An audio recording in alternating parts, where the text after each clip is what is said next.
Hello, dear friends of PÖFF. My name is Päike Triinu Tamm, and welcome back to PÖFF TV.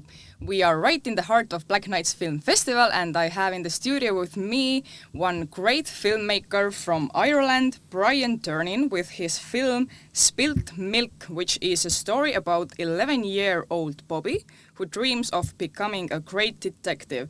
So, let's have a great virtual round of applause for our guest, Brian. Hello. Hello, how are you? I'm good, thank you for asking. How are you? Yeah, good. Excited. How many days have you been in Tallinn already? This is day 2. Day 2, is it? I think okay. so. Day 3, sorry. Day 3 already. So, and how has it been?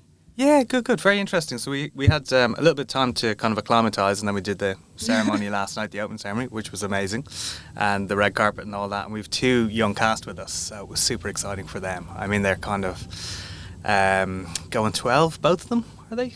Even just, around 12 years old, so it's a super kind of big event for them, and there was all kind of the glamour of being on the red carpet and all that. So it was lovely. Course. That was a nice experience, So it's good to hear, but I think people behind the camera are curious as me, so let's dig in and get to know you and your work better. Yeah. So my first question for you would be, what are some of the new things you learned while making your debut feature? As I read, it's your debut feature film. Yes, that's right. So congratulations. Thank you. Maybe you can tell us, what did you learn? Well, it's just planning is everything, and we planned very meticulously, but then we had things which changed late in the day, and you have to adapt and go with the flow. But obviously just coming into each day fully prepped and knowing that you're going to hit the ground running.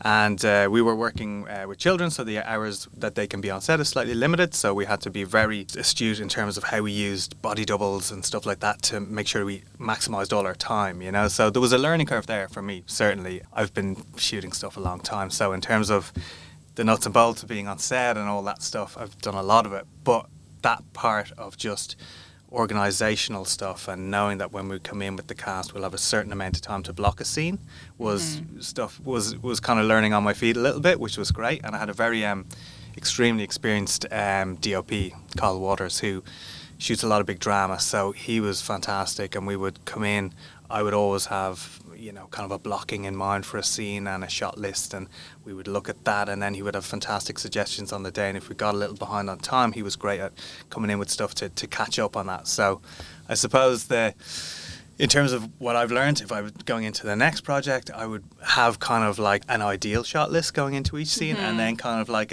if we get behind, this is the way to catch this thing up quickly, so because that's going to happen occasionally. Okay, so you agree there is a piece of truth in the saying, time is money? Yes, time is definitely money. Okay, of course. As you mentioned, you were working with young actors, and actually, I don't know, the main characters of the movie are youngsters. So yes, yeah.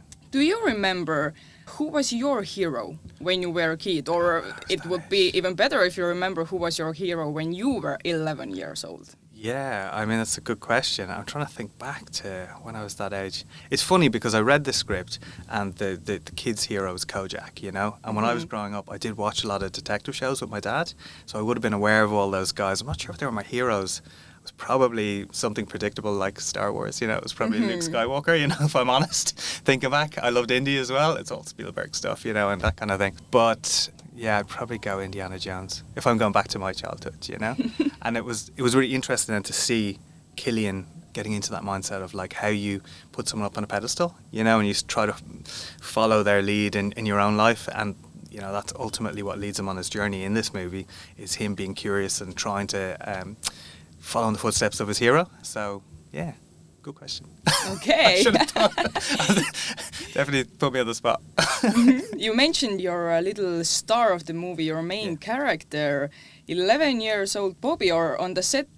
How old was he in real life? In real life, he's 11 as well, isn't he, Laura? I think so. Now. Oh, he's 12 now, but he was 11. I can only guess that working with young people is totally different from working with like professional big actors. The importance of this little actor to be huge. like brilliant is so important. Yeah. So where did you find him? What was the process like? So we did quite a big casting. We actually brought in a lot of young actors. And it's kind of that thing where you have to just see a lot of people because, you know, you're looking for maybe that diamond in the rough, you know, someone who hasn't been discovered. It's very different to casting, you know, adult actors where you might be aware of their prior work. We were assuming this would be a breakout role or maybe someone who had a little bit of experience, but Cillian came in and actually his tape came in quite early. I mean, probably week 1 of our casting, and we all watched it. I mean, I sent a note immediately after I watched it and went, I think that's our guy, you know, and it was that reaction, in my experience, is usually not wrong. You know, if you feel that. But we did keep casting, we kept going, and we brought in a lot of kids. We brought in kids for second and third reads, you know, and Cillian did all that. He did the whole process, and they came in and did chemistry reads and all that kind of stuff. And we kept just every session when it ended up going, yeah, it's still him. Yeah. Okay. So we you know, we were thorough, but also just extremely sure that this guy, he's quite remarkable. He's quite centered in himself, you know, and he understood the character like from day one. Just got what this character was about and didn't overplay it. He just inhabited the character, which is very rare in my experience for an actor of his age to not be acting. He was more embodying the character. You know, he fully just embraced it, which was amazing. Yeah, I can only guess that for you as a filmmaker, it's only a great pleasure if, like, you have the feeling it's the right thing. Yeah, so, totally. so that's great. And but there are not only kids in your movie; there are adults also. And in the audience, I think there are also people from little kids to like great adults. So, what do you think are the difference that adults and children see in this film? I think from a kid's perspective, if you're watching this, it's about the adventure and it's about, you know, having a hero, following you know, going on a journey, all that kind of stuff, you know, that excites you when you're young. You know, I'm a parent and I have 2 kids. I have an 11-year-old and a 13-year-old. And it felt very personal to me as a parent. You know, it was incredibly hard to imagine what these people were going through in that particular area of Dublin at that time, because what happened was, you know, a new drug was introduced, which was heroin, and it kind of came into the particular flats that we're talking about in the film, where Bobby's family live, and they had to make some really hard choices, and you know, kids had to be taken out of the situation. Teenage kids were asked to leave, you know, so that they could clean up the flats, and just as a parent, that is just so hard to imagine how that must have felt. I feel like it has a massively broad appeal, this film. You know, I feel like it should appeal to audiences, certainly any parents out there. It should appeal to kind of an older demographic, but I would see kind of people as well just being interested in it from a historical perspective, like an Irish movie in the 80s. There aren't many of them, you know, being made at the moment, you know, so I think anyone Irish will want to see it for those reasons. Internationally, I think it's an interesting just moment in time that we've captured, and a really poignant story, and a story that's universally kind of relatable.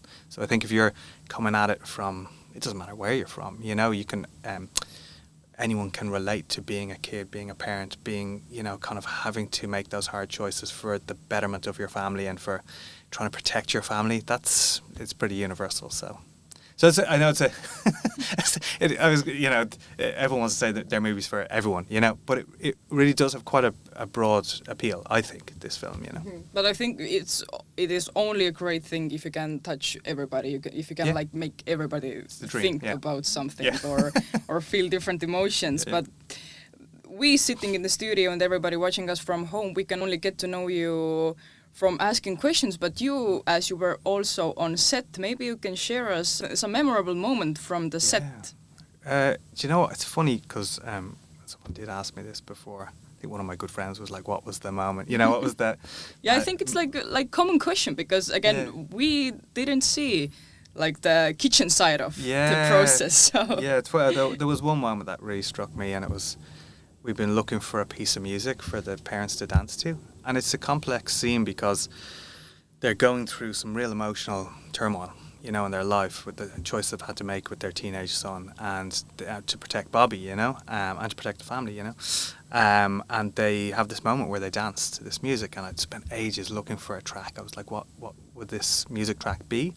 And I started looking at show band music, and probably internationally people won't be familiar, but it was kind of... there was an era in Ireland where there was these bands who would do cover versions of usually American songs, you know, and in this occasion it's the Gene Pitney song, but it's covered by Tom Dunphy, and it's a very old school rendition of a Gene Pitney song, which is already quite old school in itself. but it made sense that they would have that tune in their house, and there's a warmth to it. There's kind of a beautiful moment where the parents dance and they forget about their worries just for that briefest of moments. And we feel Bobby actually momentarily get caught up in that as well, but then he's jolted out of it, and we just let them do it, and it went on. You know, we let it play out and just let it happen, and yeah, it was a bit magical actually, just to be there for that.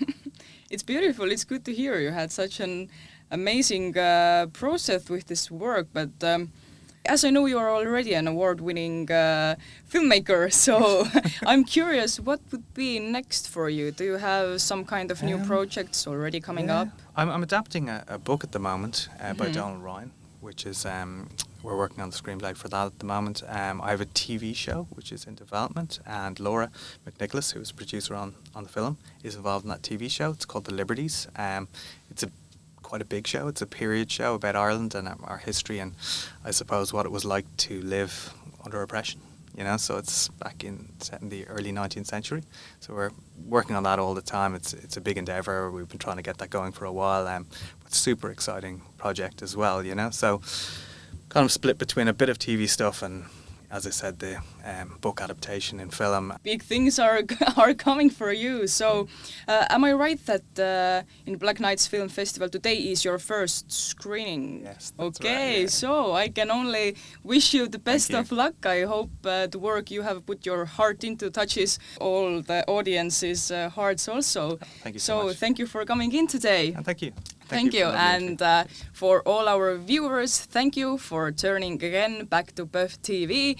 I hope you all have a wonderful Black Nights Film Festival 2024 and see you exactly next time with new directors in the studio.